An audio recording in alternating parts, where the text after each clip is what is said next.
এবারে বিপরীতে হিত ঘটেছে। সেটা তো বুঝতেই পারছি। ছোট গিন্নি যেভাবে রানীমার কাছে দৌড়ে এলেন, হলো কি, কাল সন্ধ্যের সময় সোজা একবারে যানবাজারে চলে এলুম। ওই ছোট ভট্টাচার্যের ভাবসাগরে সেজবাবু তখন থই থই থই থই করছেন। আমি ভঙ্গিটা একটু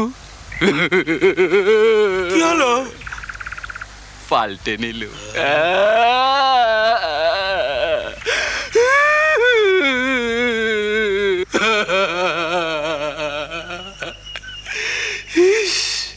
আমি মহাপাতক, নরকেও আমার ঠাঁই হবে না সেজবাবু।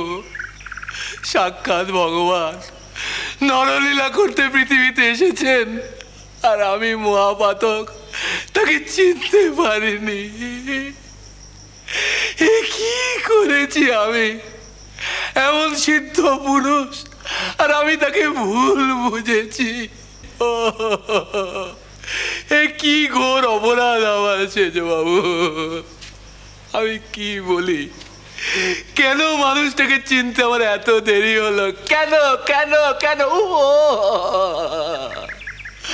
আপনি ঠিক পথেই চলেছেন সেজবাবু। ওর কৃপায় আপনি ভগবানের আশীর্বাদ পাবেন, আমি নিশ্চিত। কৃতকর্মের অনুতাপে আমার বুক পেটে কান্না আসছে গো। কি হয়েছে হালদার মশাই? আপনি ভাগ্যবান সেজবাবু। ওই ছোট ভট্টাচার্যের মতো মানুষকে আপনি মায়ের মন্দিরে পূজারি পেয়েছে। না করুক বৈদিক পুজো, কিন্তু ওর সাধনার ল্যাজ ধরে আপনি বৈতরণী পার হবেন, আমি হলম করে বলতে পারি। রানীমার কি আর এমনি এমনি ওখানে গিয়ে ঠাঁই নিয়েছেন?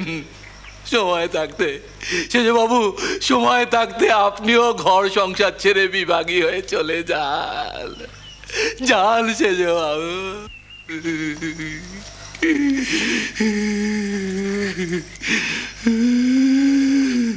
এসব কি বলছেন আপনি? আমি কি আর বলছি ছোট গিন্নি, আমি তোমার কর্তার মনের স্বাদে একটু সায় দিচ্ছি। ওর মনের ভাব তো আমার মতো কেউ বোঝে না। এই মন্দিরে যাওয়া আসার পথে সব ধর্মকথা তো আমার সঙ্গেই বলেন। ভারী মন পড়েছে ইদানিং ওই ছোট ভট্টাচার্যের ওপর। তাই বলেন ছোট ভট্টাচার্য নাকি ওকে টানে। তা তো টানবেই, ওর মতো পুণ্যবান মানুষকে টানবে না তো কি আমার মতো এই মহাপাতককে টানবে?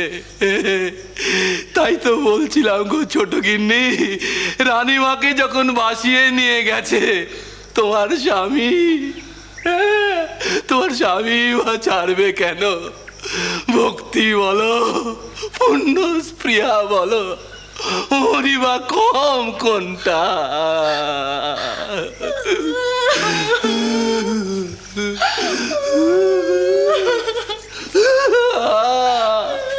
তুমি মহাসতী গো ছোট গিন্নি, মহাসতী। বহু জন্মের পুণ্য বলে তুমি এমন স্বামী পেয়েছ। ওই ছোট ভট্টাচার্যের জন্ম কথা নিয়ে কত কথা শোনোনি তুমি? সে তো সাক্ষাৎ নারায়ণ গো, নারায়ণ। ও তোমার স্বামীকে ঠিক টেনে বার করে নিয়ে যাবে, যাবেই এই সংসার নর্দমার পাক থেকে।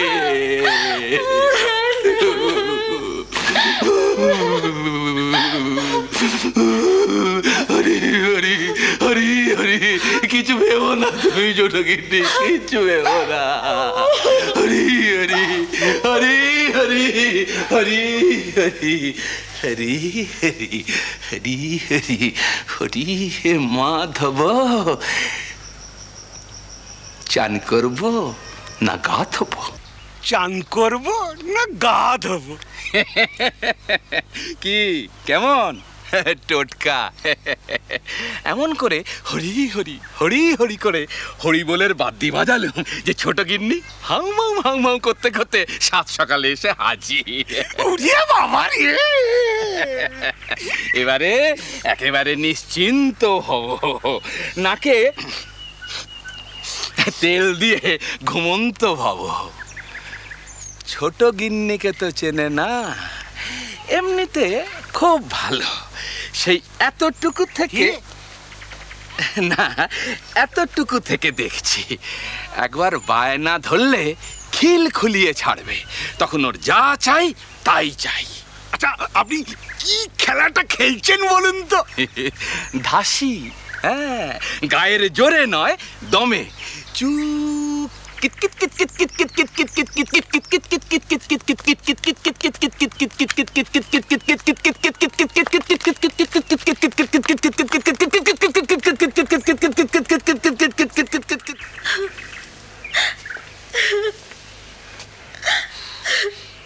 এবার নাও, সামলাও তোমার ছোট গিন্নিকে। এ কি করলে বাবা? আমার এই ছোট্ট মেয়েটাকে এভাবে কাঁদিয়ে ছাড়লে। কই রে, এলি যে ঠাকুরকে বলবি বলে, বল।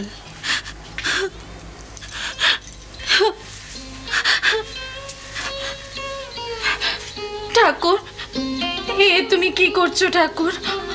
আমার স্বামীকে তুমি ছেড়ে দাও। আর এই মা বাবাকে টেনে নাও। না, ও মা।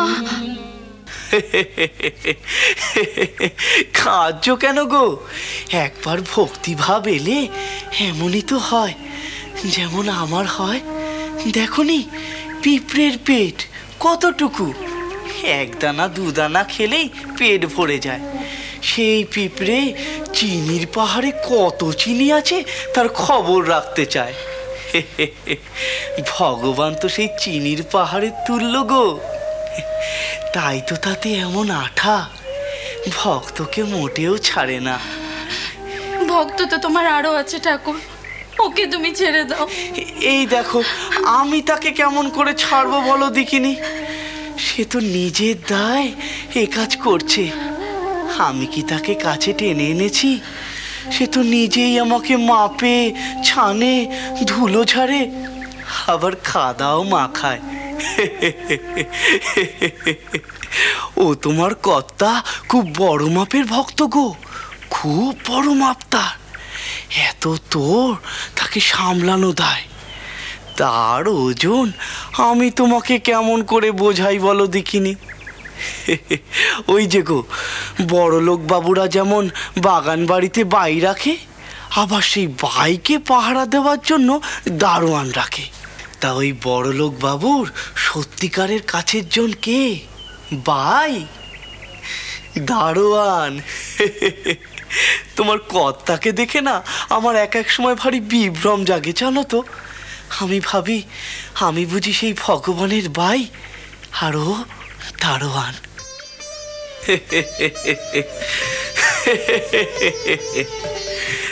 সত্যিকারের ভক্তের রূপ চেনা বড় মুশকিল গো। ভক্ত তো অনেক আছে, কিন্তু সত্যিকারের ভক্ত কে? তোমাদের একটা গপ্প বলি, শোনো। এক সময় শ্রীকৃষ্ণের প্রিয় সখা অর্জুনের মনে ভারী অহংকার জন্মেছিল।